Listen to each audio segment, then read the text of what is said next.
सुप्रभात बच्चों, क्लास सप्तम। आपका भाषा में पाठ 9 चिड़िया की बच्ची पूरा हो चुका है। अब आपको पढ़ना है पाठ 10 अपूर्व अनुभव। पाठ 10 अपूर्व अनुभव। इस पाठ को अपनी बुक में 2-3 बार पढ़ना है। जब आप पाठ पढ़ेंगी तभी आपको इस पाठ के कठिन शब्द और प्रश्न उत्तर करने में आसानी होगी। आज मैं आपको इस पाठ का थोड़ा सा सार बताती हूँ, उसको आप ध्यान से सुनेंगी फिर अपनी बुक में पढ़ेंगी। इस पाठ का सार है, इसमें एक लड़की तोतो चान जो अपने विकलांग मित्र यासुकी चान को पेड़ पर चढ़कर दूर तक की सुंदरता दिखाती है।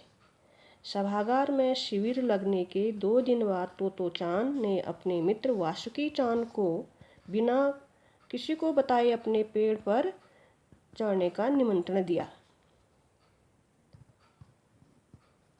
तोमोए नामक स्थान पर हर बच्चा अपने अधिकार से अपना एक पेड़ चुन लेता था, जिसे वह केवल अपने खुद के चढ़ने का पेड़ मानता था। तोतो चान ने भी यही किया। उस स्थान पर जाने वाली सड़क के पास एक पेड़ का चुनाव किया।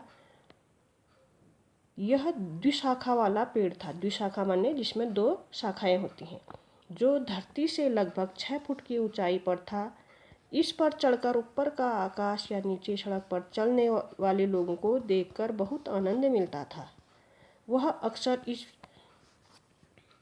पेड़ पर आरामदेह जगह पर स्कूल के बाद या स्कूल की आधी छुट्टी के समय आया करती थी। बच्चे अपने चयनित पेड़ को अपनी निजी संपत्ति समझते थे। यदि कोई किसी के वृक्ष पर चढ़ता, चाहे वो पहले इजाज़त लेनी पड़ती थी।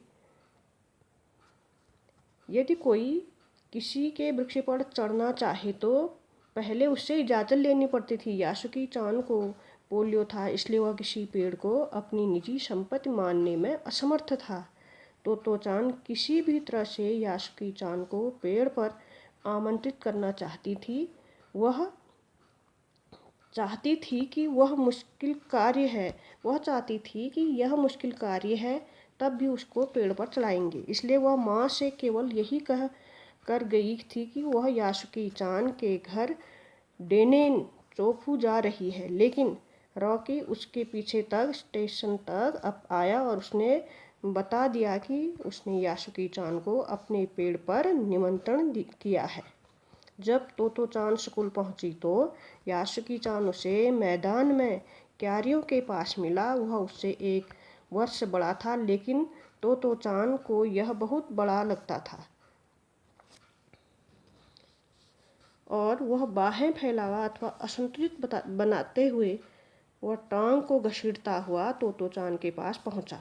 तोतो चान यासुकी चान को पेड़ की ओर ले गई, फिर चौकीदार के छप्पर से एक सीढ़ी उठा लाई, उसे तने के सहारे खड़ा कर द्विशाखा तक पहुंचा दिया। वह स्वयं कुर्सी पर चढ़कर सीढ़ी को पकड़ा। उसने कुर्सी पर चढ़कर सीढ़ी को पकड़ा, यासुकी चान को ऊपर चढ़ने को कहा, लेकिन यासुकी चान के हाथ पैर इतने कमज़ोर थे कि वह पहली सीढ़ी भी नहीं चढ़ पाया। तोतो चान नीचे उतरकर उसे धक्काने लगी, लेकिन मेहनत बेकार गई। यासुकी चान चढ़ न पाया। वह यासुकी चान का दिल नहीं तोड़ना चाहती थी। वह फिर चौकीदार के छप्पर की तरफ गई। वहाँ उसे एक तिपाई सीढ़ी मिली। उसने उस सीढ़ी को द्विशाखा तक सटा दिया और यासुकी को उस पर चढ़ने के लिए कहा। यासुकी चान ने सीढ़ी पर पैर रखा, वह जल्दी ही ऊपर पहुंच गया। इस कार्य में तोतो चान ने उसकी पूरी मदद की, उसे पूरा सहारा दिया और यासुकी चान ने भी पूरी शक्ति लगाई। द्विशाखा तक पहुंचने पर भी यासुकी चान द्विशाखा पर छलांग लगाकर पहुंचने में असमर्थ था, जबकि तोतो चान को द्विशाखा तक पहुंचने व छलांग लगाकर उसके ऊपर चढ़ गई। उसे उस बात का बहुत दुख था कि इतनी मेहनत करने पर भी यासुकी चान द्विशाखा पर नहीं आ सका। उसने हिम्मत न हारी। उसने उसे वहां लौटने को कहा। वह नन्हे नन्हे हाथों से पूरी ताकत के साथ यासुकी को खींचने लगी। काफ़ी मेहनत के बाद दोनों पेड़ की द्विशाखा पर आमने सामने बैठे थे।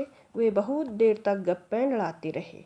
यासुकी चान ने तोतो चान को बताया कि उसकी बहन अमेरिका में रहती है। वहाँ एक चीज़ होती है टेलीविज़न, यह डिब्बे जैसा होता है। उसने बताया कि जब वह जापान में आएगा तो हम घर बैठे बैठे ही सुमो कुश्ती देख सकेंगे। तोतो चांद को सुमो पहलवान के घर में रखे डिब्बे में सामने की बात पूरी तरह समझ में आई, लेकिन लुभावनी लगी। ऐसा इसलिए हुआ क्योंकि वह टेलीविज़न के बारे में कुछ नहीं जानता था। पहले पहले यासुकी चांद व तोतो चांद इस समय बहुत खुश थे। लगता था जैसे पेड़ भी खुश होकर गीत गा रहे हों। यासुकी चांद के लिए पेड़ पर चढ़ने का यह पहला और अंतिम अवसर था, क्योंकि शायद इतना बड़ा जोखिम तोतो चांद दोबारा न ले पाएगी। आपको इस पाठ को 2-3 बार पढ़ना है, अपने आप समझ में आ जाएगा। आज इतना ही, इससे आगे अगले दिन।